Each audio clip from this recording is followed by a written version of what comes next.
Welcome to Silent Podcast, the place where we're anything but silent. I'm your host, Josiane, and today we're with the most recent evicted house guest and fifth evicted jury member, Victoria. Victoria, how are you today? I'm good, thank you.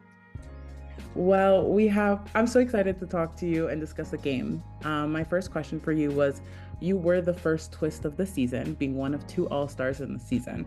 What was your reaction to this twist and what was your strategy?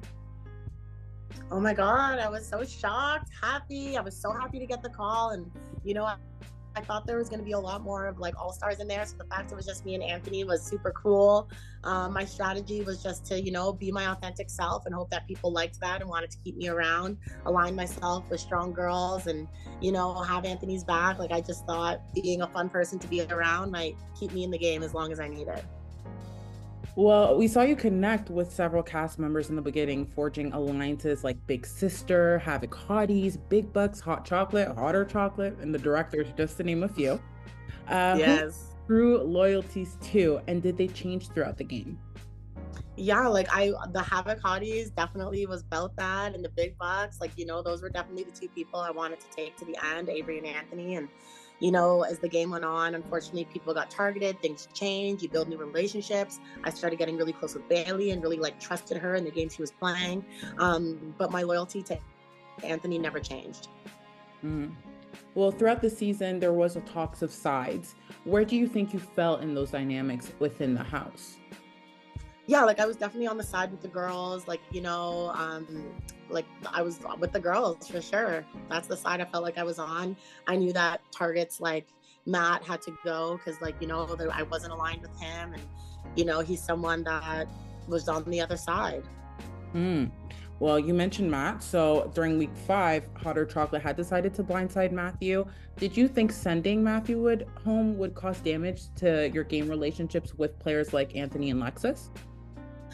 I did, but the thing is that that's the game we said we were going to play, is that we were going to split up on both sides of the house and take shots at the people around us. And Matt was a perfect example of someone that was on the other side around them that we weren't aligned with. So it was a move that needed to be done. I knew that they wouldn't be able to do it. So he was keeping Lexus away. We never saw any of them at any time. And, he was someone who was strong and, I knew he was going to win down the road. And yeah, I just thought it had to happen. Well, a pivotal moment in the season was the executive power of Fido. The girls were asking you to take Todd off the block, whereas Anthony, Matthew, and Lexus were pushing for you to take Tola off. Why did you ultimately choose to save Todd? I chose to save Todd because I couldn't trust that Tola wouldn't say Bailey as a replacement nominee. I didn't want to put her in danger by letting him pick her as a replacement. At that time, Todd was a number for the girls. Bailey was really close with him, and I knew that using the veto on him could bring us even closer. And it just was kind of a happy middle. Then my side of the house could keep Todd, the other side could keep Tola, and we could send someone who was playing the middle. Perfect. Well, there have been a lot of blindsides this season. Donna, Dennis, Vivek, Kayla. How do you look at your blindside in comparison to those in this season? Yeah, I feel like they at least had straight up answers and reasonings and inklings, and there was reasons, there was conversations, all of that good stuff. For me, I didn't get that luxury. I got put on the block 2 minutes before knowing, and it was really messy and unfair, and the reasoning wasn't true. And I just feel like it was someone that I really had their back. So it was wow, it was painful. Well, speaking of blindsides, Bailey was blindsided in week 2 with Donna being backdoored, or the backdoor plan. How did your relationship evolve from there, in your opinion? I think it went well. I didn't say Bailey's name. I said Donna's name. And, she was thankful for that. And I told her that we had to make this move. And I think it was best for her game. And it was. I mean, she's still in the house. Donna's someone that would have painted a target on both of them as a duo. So I think she saw that and was able to move on from it. Mm-hmm. A big conversation this week was about loyalty, specifically whether or not you soiled Anthony's game throughout the season. Do you believe that you soiled his game to other house guests? I don't. Like, I really don't feel that way. I was a part of conversations, like, and I told Anthony, like, I want the house guests to feel open to saying things around me so we could, attack appropriately. And I would fill him in on conversations that were had. I would let him know when his name was brought up and let him know that, like, you'll see scenes where I'm sitting there in the conversation, but I never once tried to get him targeted or like on the block or like, I really did not think that I was doing that at all. Okay. What did you want to do a final two with Anthony? Did you feel as though you could beat him if you were to sit in those final two chairs? Honestly, I just wanted to do something historic. I'm such a fan of the game. I thought having two all-stars sitting at the end would just be incredible. The last two to walk in the house and the last two to walk out. Like, I'm someone who loves optics, and I think that just would have been something people would have been talking about for a long time. And that's what I care about. I love that.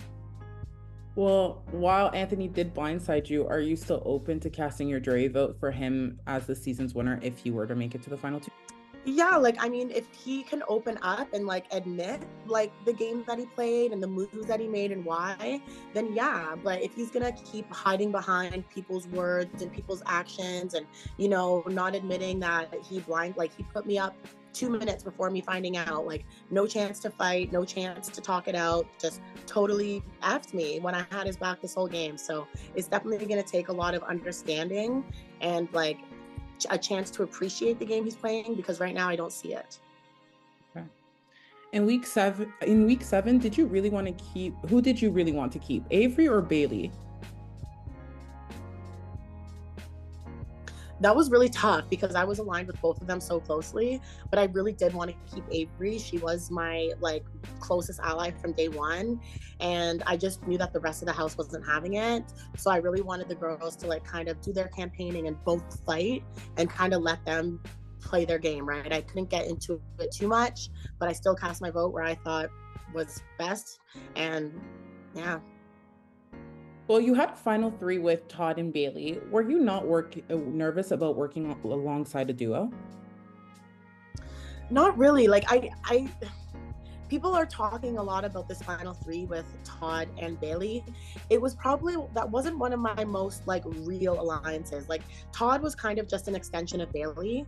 Like, yeah, we had a good relationship, but Todd was never my real final three, if I'm being honest. Like, he was just someone who was in my room. We would have conversations and I would have had his back as long as I could.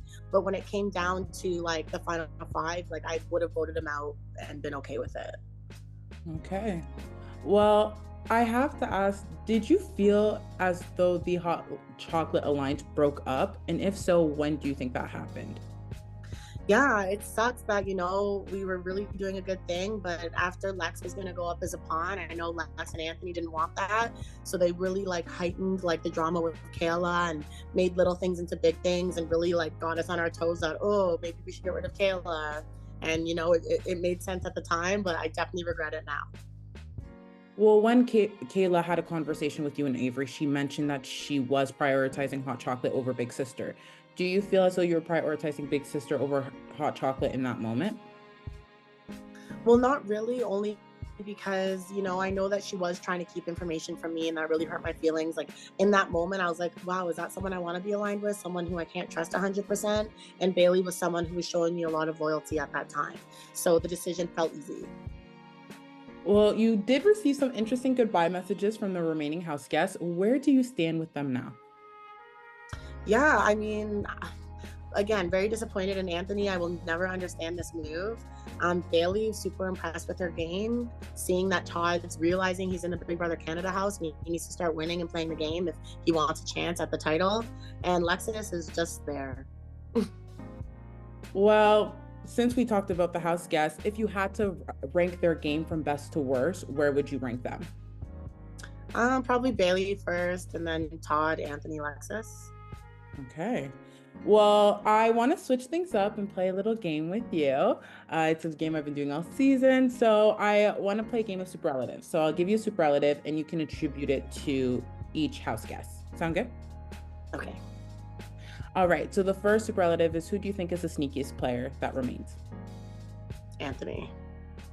Who do you think is the most underrated player? Todd. Who do you think is the most underestimated by the house? Mm, I guess Lexus. Who do you think is the most at risk? Todd. Who do you want to see win and who do you think will win? I want to see Bailey, and I think Bailey or Anthony. All right. Who would you like to see join you in the jury house this week? Oh, Anthony. Well, as a jury member, you will get to help crown this season's winner.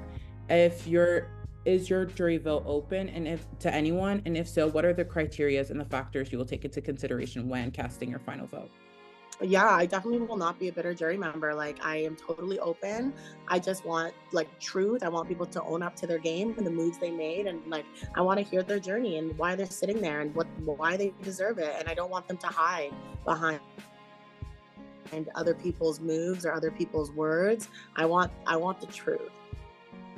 Well, thank you so much, Victoria, for talking with me today. We can't wait to see what you and the rest of the jury decide on finale night. Have a good one. Bye. Yes, thank you. You too. Bye.